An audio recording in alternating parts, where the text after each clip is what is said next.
Le immagini sono impietose, l'acqua, quasi come una pioggia incessante, che dal tetto scroscia sul pavimento e su tutta la merce in esposizione. Questo è il negozio Acqua e Sapone di Piazza Giorgione, invaso completamente dall'acqua utilizzata dai pompieri per spegnere le fiamme al quarto piano dell'albergo. Non è andato meglio all'adiacente Pub Underground, punto di ritrovo abituale della gioventù castellana. Una bruttissima sorpresa perché la serata era finita anche bene, diciamo, c'era la gente che si divertiva, abbiamo guardato la partita dell'Argentina. E nel momento di chiudere, giusto alle 2, uscendo dal retro, perché io ho la macchina sul retro, mi sono accorto che su questo appartamento al quinto piano c'era un fumo che usciva. All'interno resta ben poco da salvare. Qual è la situazione adesso all'interno del suo locale? Distrutto, completamente distrutto. Impianti elettrici, presumo tutto da rifare, presumo che in 2 giorni si arrivi a 1 metro, 2 metri di acqua. Quindi voi siete fermi con la vostra attività?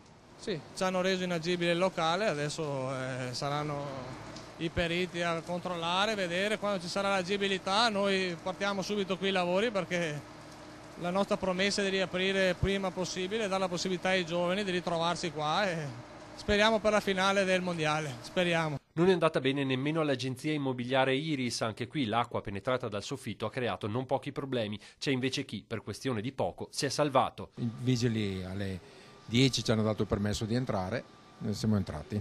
Ai vostri vicini non è andata così bene a quanto pare? Molto peggio perché stanno portando via tutti i mobili perché scende acqua dall'alto. Non è stato risparmiato nemmeno il cavò della vicina banca. In un primo momento sembrava necessario dover spostare il denaro contenuto all'interno, circostanza che poi non si è verificata. Quel che è certo però è che anche per questi esercizi i danni sono enormi. L'assicurazione li coprirà, ma la difficoltà maggiore ora sarà quella di tornare alla normalità.